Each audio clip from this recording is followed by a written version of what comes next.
Journée, dont voici les grandes lignes. Au sommaire de ce journal, intervention de l'Agence de développement et d'encadrement des petites et moyennes entreprises en faveur des organes de presse sénégalais. Grâce à un partenariat entre le CEDEPS et l'ADPME, des médias ont obtenu une subvention de 384 millions de francs CFA.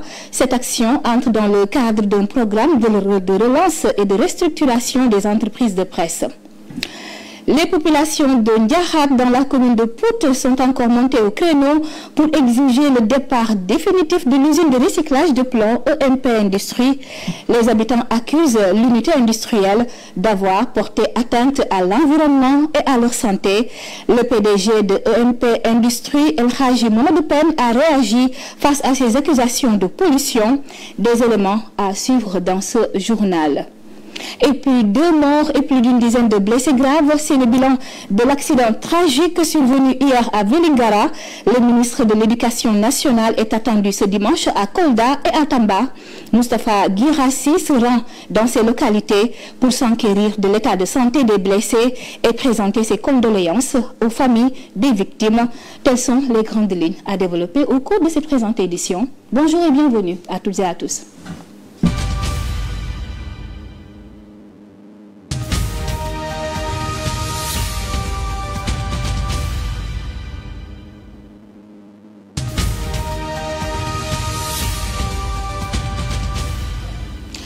Et nous démarrons par ce coup de pouce en faveur des médias sénégalais dans le cadre d'un partenariat entre l'ADPME et le CEDEPS. Des organes de presse ont reçu une subvention de 384 millions de francs CFA. Il s'agit d'un programme inédit pour faciliter la relance, mais aussi la restructuration de ce secteur rudement affecté par la crise économique. Le dit programme d'aide aux médias a été officiellement lancé ce samedi à Dakar. Face aux difficultés persistantes du secteur de la presse, l'État sénégalais, à travers l'Agence de développement et d'encadrement des petites et moyennes entreprises, s'engage aux côtés du Conseil des diffuseurs et éditeurs de presse du Sénégal pour accompagner la restructuration des entreprises du secteur. Notre ambition à travers ce programme est de donner aux entreprises de presse les moyens de leur transformation. Cet accompagnement passera par un diagnostic approfondi de leur situation financière, la définition de plans de restructuration adaptés et un appui technique et financier à leur mise en œuvre. Ce programme vise à soutenir les médias à travers 2 volets principaux, la restructuration financière et organisationnelle et la relance économique durable. 12 entreprises de presse bénéficient déjà de ce soutien. Ce programme de restructuration comporte la sauvegarde de l'entreprise face à ses créanciers, que ce soit public ou privé, la restructuration et le développement de l'entreprise, la recherche de financement et de subventions, la digitalisation de l'entreprise de presse. Il faut préciser que tout au long, c'est une initiative de l'ADPM, tout au long du processus. C'est le CEDEPS qui a travaillé avec l'ADPME et que ce processus n'a rien à voir avec le ministère de la Communication. D'ailleurs, l'idée de départ, c'était de voir avec l'ADPME les voies et moyens de mettre un terme aux poursuites dont on faisait l'objet. Alors, 75% de ce montant est supporté par l'ADPME et ce sont 25% qui vont... Ce projet, encore en phase pilote, pourrait être étendu à d'autres entreprises si les premiers résultats sont jugés satisfaisants. L'enjeu est de taille, permettre à la presse sénégalaise de retrouver stabilité, liberté et viabilité économique. Ousmane Ba, face à une actualité marquée par les injonctions du ministère de la Communication à plusieurs médias d'arrêter d'émettre, Maïmouna Ndour Faye monte au créneau en marge de la cérémonie de lancement du programme de restructuration et de relance des entreprises de presse initiée par l'ADPME et le CEDEPS. La patronne de cette TV, membre du CEDEPS, a exprimé un soutien fort et sans équivoque aux organes concernés, plaidant pour une presse libre et résiliente. voudrais également manifester toute la solidarité du CEDEPS à ses responsables et travailleurs des 381 médias aujourd'hui qui sont mis hors circuit, qui ont été enjoints d'arrêter leur diffusion et les parutions de leurs titres. Il n'y a pas pire douleur pour un journaliste qui en a la légitimité que de ne pouvoir exercer son métier. Il n'y a pas pire douleur pour un citoyen qui a envie d'entreprendre, qui a le droit d'entreprendre, qui ne peut aujourd'hui poursuivre ses rêves, ses luttes et ses combats dans le domaine de l'entrepreneuriat. Cela fait plus de 6 mois qu'on avait déposé un recours au niveau de la Cour suprême. Un recours pour dénoncer l'illégalité de l'arrêté ministériel bi nga xamné mom mo institué ay médias reconnus et médias non reconnus. 6 mois mënuñu fexé ba vider ce recours là ñu koy def rappel ministre de la justice mu jappalé ñu mëna vider ce recours là ndaxte japp nañ né justice bi dina def liggéeyam te justice bu defee liggéeyam amaan na lu bari dinañu ko joyante. Je l'ai évoqué dans le sommaire de cette édition, le combat des populations de Ndiakhat dans la commune de Pout pour le départ définitif de l'usine de recyclage de plomb EMP Industrie se poursuit. Les habitants de la localité se sont encore rassemblés, cette fois-ci pour interpeller les autorités sur la fin de la mise en demeure que le ministère de l'Environnement avait servi à l'unité industrielle, lui ordonnant la suspension de ses activités en vue de sa délocalisation vers un site dédié. Il reproche à EMP Industrie d'avoir porté atteinte à l'environnement et à leur santé. Et nous, ce que nous attendons en tant que population, c'est voir vraiment le démantèlement et la délocalisation de l'usine. Et à notre grande surprise, on a eu des rumeurs que l'usine va reprendre ses activités vers la fin du mois d'avril. Et ce que nous disons à ces informations-là, c'est que la population est toujours debout contre cette usine-là. Et ce que nous disons aussi aux autorités, c'est qu'à chaque fois, l'usine a l'habitude de défier l'autorité. C'est ce qu'il a fait en 2022 et actuellement, c'est ce qui, de par les rumeurs que nous avons entendues, c'est ce qu'il est en train de faire. Parce que nous on sait qu'il a une mise en demeure de 3 mois, dont il doit quitter d'abord l'endroit sur les 3 mois là. D'abord les 3 mois sont épuisés parce que ça devrait terminer le 8 avril. Et depuis le 8 avril, on a ce que nous avons constaté qu'il n'y a rien qui a bougé au niveau de l'usine. Au contraire, on a vu des entrées et des sorties, et ce qui vraiment ne nous rassure pas. Et nous voulons vraiment le départ définitif, parce qu'actuellement, ce que nous voulons, c'est le démantèlement, non seulement, mais la décontamination du site. Après la sortie des populations de Ndiakhat sur la fin de la mise en demeure de l'usine EMP Industrie ex-Ganesha, son PDG El Hadji Mamadou Pen a tenu un point de presse pour donner sa version des faits. Il réfute toujours les accusations de pollution qui pèsent sur son unité industrielle. Il se dit même ouvert à une contre-expertise afin de rétablir la vérité. Suivant ses propos au micro de Bintou Traoré et Mataba Badiara. Moi, je ne sais pas pourquoi. Qu'est-ce qu'il y a derrière? C'est ce que je pense que le gouvernement doit voir.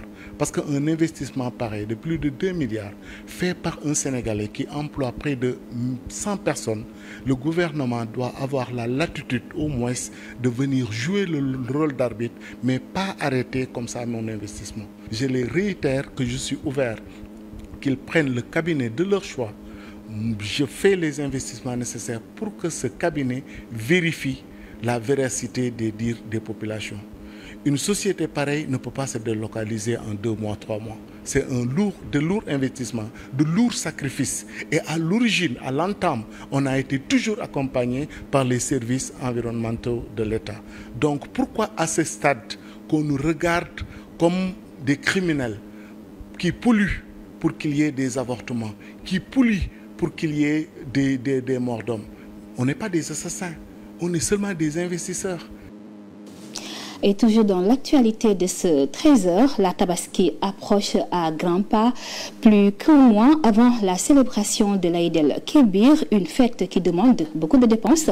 Comme vous le savez, au marché HLM, les commerçants sont déjà dans l'attente des premiers clients, mais la hausse des taxes qui passe de 150 à 1200 francs CFA impacte considérablement leurs activités. C'est un reportage signé Mamadou Kanté et Tamsi Kandi. L'ambiance est au rendez-vous au marché HLM, mais les clients manquent à l'appel. Une situation qui n'est pas un fait habituel pour certains. L'affluence était beaucoup plus forte lors des dernières années à pareille période. D'autres estiment par contre que c'est le même décor qui règne au marché HLM après chaque fête de Korité. Pour ceux qui connaissent le marché, ça a toujours été comme ça en ce moment-là. Il y aura l'amélioration. Une période de soudure durant laquelle les taxes viennent rendre plus difficile l'activité de chez commerçants. Parfois, nous sommes confrontés à des situations très difficiles.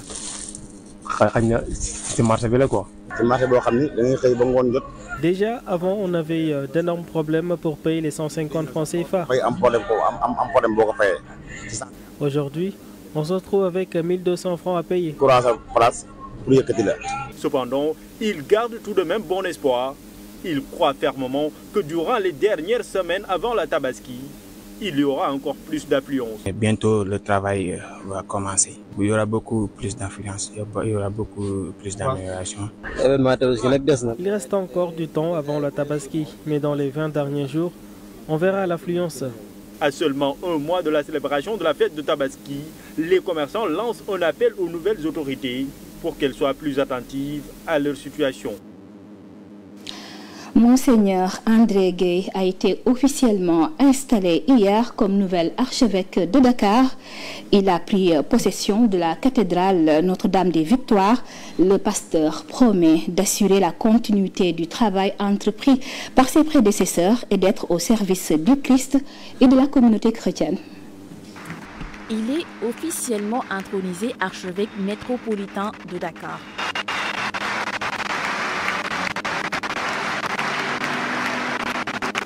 Monseigneur André Gueye s'assoit sur la cathèdre, la crosse en main, signe d'une pleine prise de possession de sa cathédrale.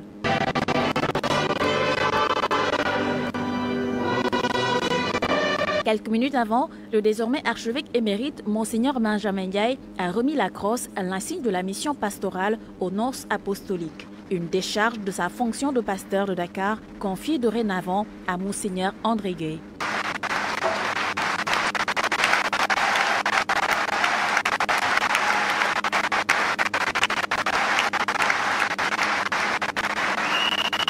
Le nonce apostolique représentant du pape lui prodigue quelques bienfaits. À vous, Monseigneur André, revient désormais la tâche d'être les garants de la continuité de cette Église.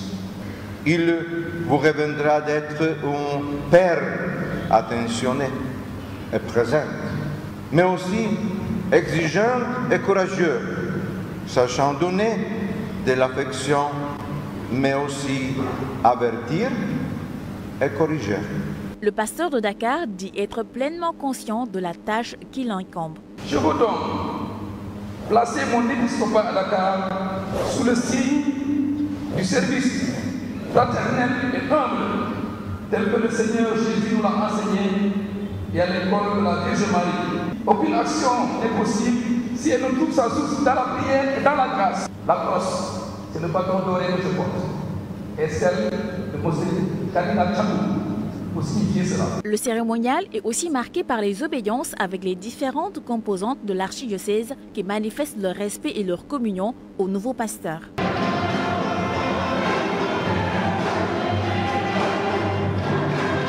Un geste d'unité que ses confrères évêques manifestent et lui assurent un soutien indéfectible dans cette mission.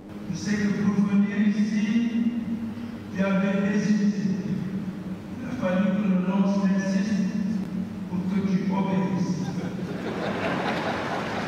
Accepter avec foi, obéissance, de boire le calice jusqu'à la nuit.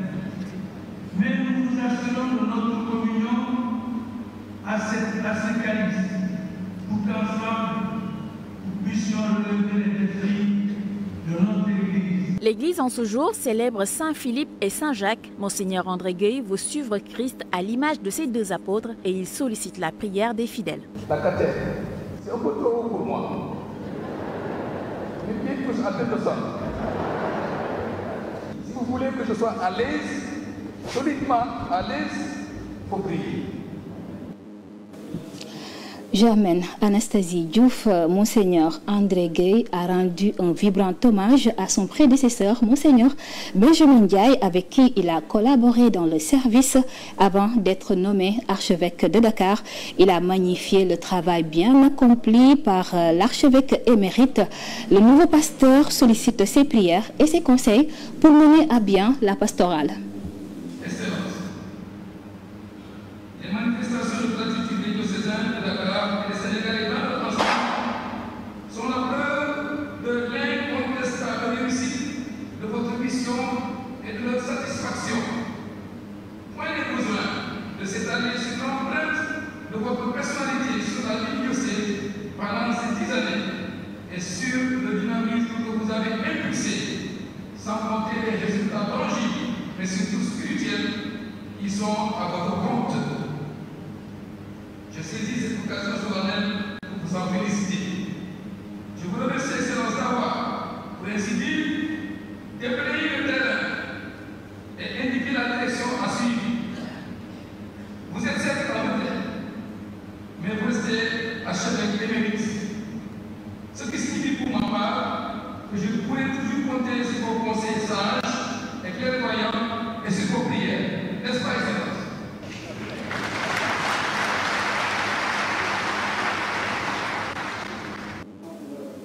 L'installation de Monseigneur André Gueye comme nouvel archevêque de Dakar a suscité une vive émotion parmi les fidèles venus nombreux à la cathédrale Notre-Dame des Victoires.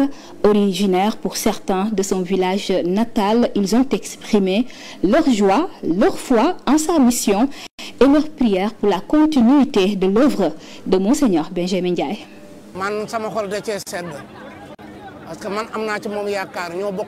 Je suis très content, je crois en lui. On vient de la même localité, Morolan.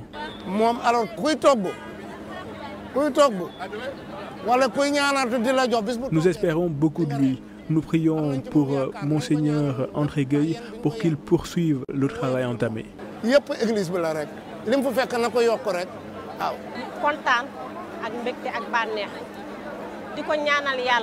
Nous lui souhaitons de réussir la mission qui lui est assignée.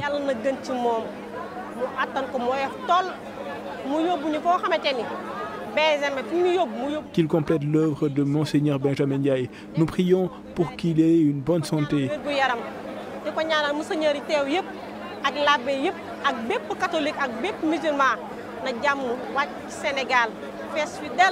Qu'il y ait la paix entre musulmans et chrétiens. C'est avec une grande joie que je suis présente dans cette cathédrale pour vivre ce moment de joie. Et je souhaite au nouveau évêque une mission féconde. Et pour le reste de l'actualité, un litige foncier secoue la commune de Mermoz-Sacré-Cœur. Le contentieux oppose les populations au groupe Télium autour de la bande verte située entre Sacré-Cœur-Vallée et Sacré-Cœur-Montagne. L'homme d'affaires Yerim Sow aurait acquis cette assiette foncière et envisage de construire des immeubles. Le maire de la commune et les habitants s'opposent à un tel projet. Ils ont tenu hier un rassemblement pour alerter l'opinion, mais aussi demander au gouvernement d'intervenir pour aider la commune à préserver son seul espace vert. Le contentieux concerne cette bande de terre située entre Sacré-Cœur-Vallée et Sacré-Cœur-Montagne. Les populations sous la houlette du maire de la commune se mobilisent pour freiner les prédations foncières autour de cette réserve.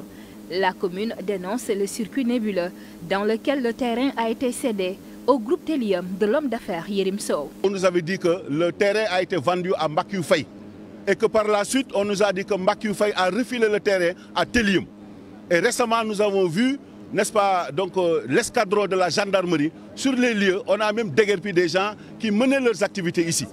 Donc ça veut dire que ces gens sont prêts à aménager justement cet espace pour ériger justement des immeubles. C'est ce que la population aujourd'hui est en tout cas debout comme un seul homme, n'est-ce pas, disant le même mot pour dire qu'on arrête justement cette spéculation sur le foncier.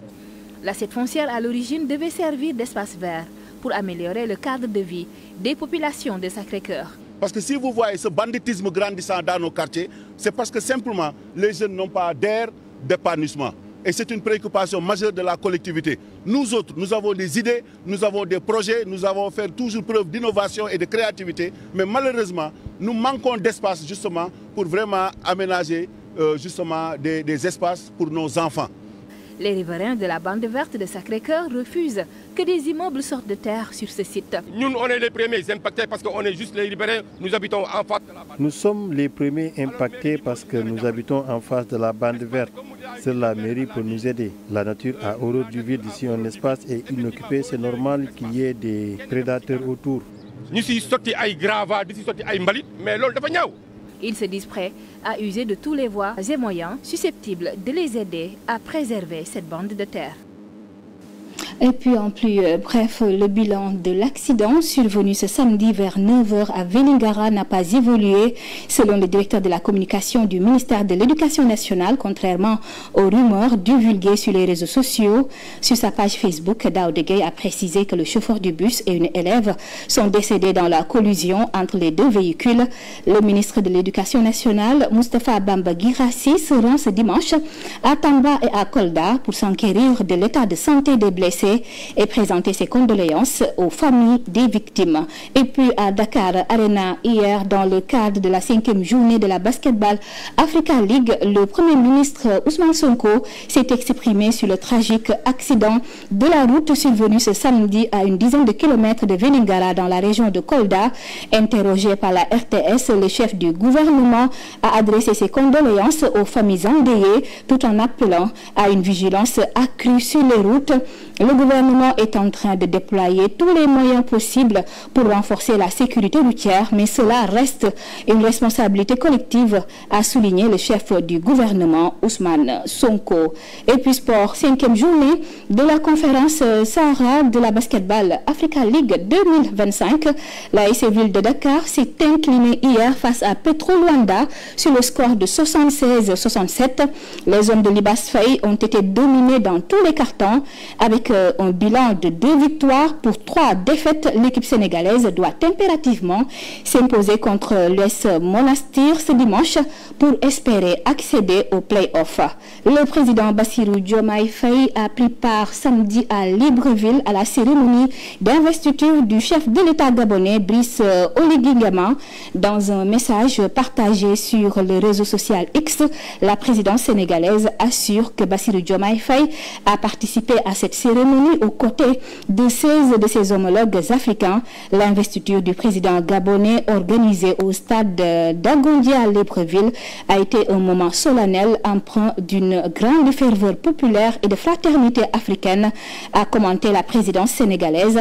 Le président Nguema, qui dirigeait la transition politique au Gabon dans la foulée du renversement d'Ali Bongo Ondimba par un coup d'état militaire en août 2023, a été élu à l'issue de la présidentielle du 12 avril dernier, dès le premier tour, avec un score de 90,35%. Et pour finir, les rebelles yéménites Houthis ont revendiqué le tir d'un missile balistique ce dimanche 4 mai contre l'aéroport international Ben Gurion de Tel Aviv, a rapporté la télévision Masira.